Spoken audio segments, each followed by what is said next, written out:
Thanks for tuning in to the Cape Fear Sports Report. On today's show, we're going to wrap up the regular season in high school basketball. Jim Dahlke goes on campus over at UNCW, and we catch up with a state champ. And it's the day of the Daytona 500. We'll take a lap with the guys over at GSM. While winter weather wreaked havoc throughout the Cape Fear region, we'll tell you what happened and what didn't. Welcome to the winter wonderland that is the Cape Fear Sports Report.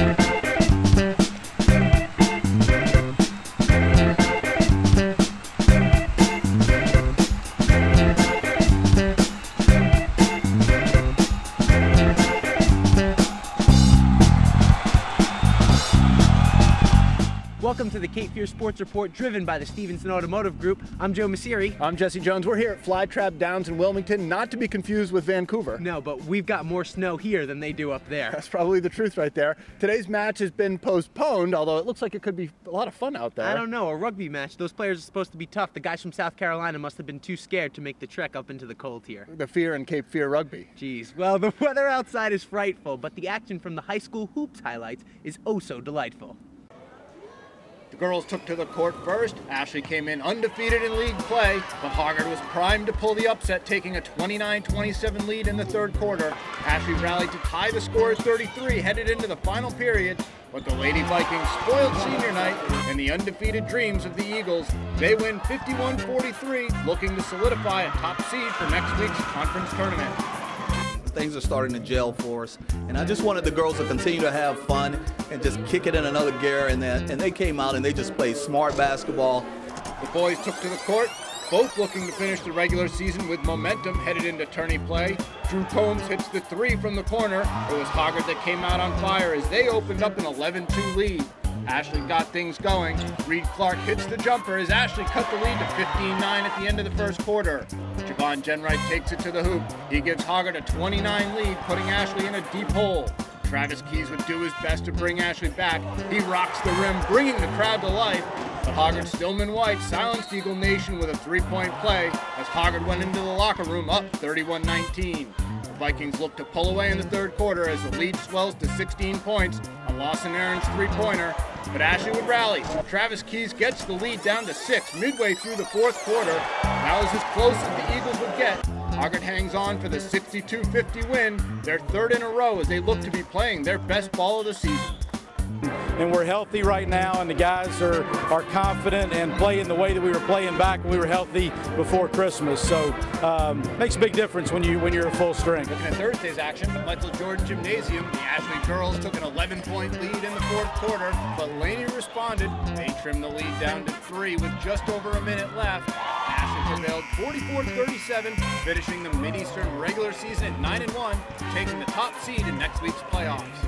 We wanted to finish the season undefeated, but we got one stolen from us on Tuesday night, so we definitely had revenge and wanted to come out and win this game tonight. In the boys' game, both Ashley and Laney were looking to move up in the standings on the last night of the regular season. Laney opened up a 10-1 lead as Wayne Heidelberg gets the follow-up. Ashley finally finds their groove on offense as Christian Wolf buries a 3. But the night belonged to the Bucks. They win 58-50 and head to the postseason on a winning note. Down at Hoggard, New Hanover had the top spot locked up, but the Vikings were looking to capture the number 2 seed after a 1-5 start in Mid-Eastern play. Mirroring their season, Hoggard started slow as New Hanover opened up a 31-21 lead at the half. But it was a tale of two halves, however, as Lawson Aarons caught fire, hitting 3 after 3 after 3. By the end of the third quarter, the Vikings had assumed a 2-point lead. With New Hanover protecting against the 3, Aarons finds Darius Plummer for the hoop down low. Hoggard pulls away in the second half. They win 70-61. Aarons hit 8 threes on the night. He finished with 27 points, 24 of which came in the second half. Well, it's a big game, big rivalry. My coaches said just let it fly. That's what I did. Just no conscience, no conscience. Boys tournament tips off Tuesday. 4th seed Greenville Rose will host number 5 New Bern, and 3rd seed Hoggard will entertain number 6 Ashley. The semifinals will be held at New Hanover on Thursday, with the regular season champion Wildcats taking on the Rose New Bern winner at 7:30. But the Final Four opens with number 2 Laney taking on the Ashley Hoggard winner.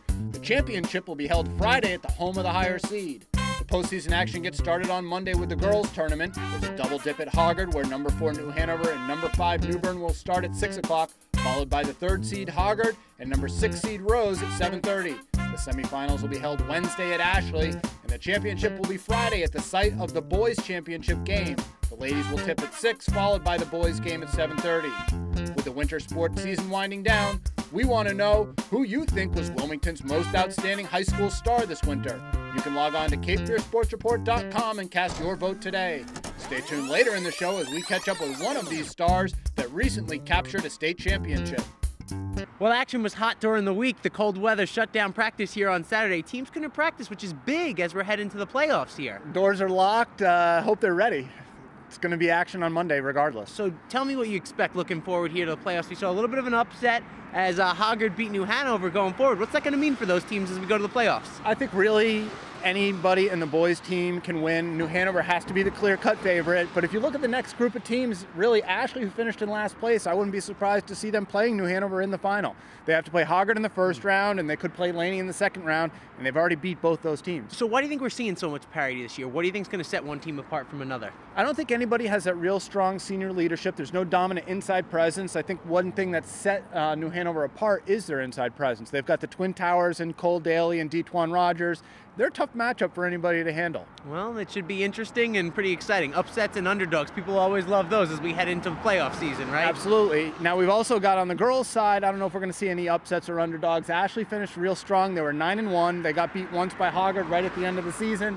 Clearly, Adrian Gale has her team primed and ready to play. And that was a big loss for the Eagles, but I think they are going to take something from that and learn as they go forward that they're not unbeatable, and that could propel them to win the championship this year. So yeah, I don't think you ever want to lose, but headed into the postseason, it doesn't hurt. All right, well, stay with us here on the Cape Fear Sports Report. When we come back, we'll be at Brogdon Hall with the state champion. You're watching the Cape Fear Sports Report, driven by the Stevenson Automotive Group.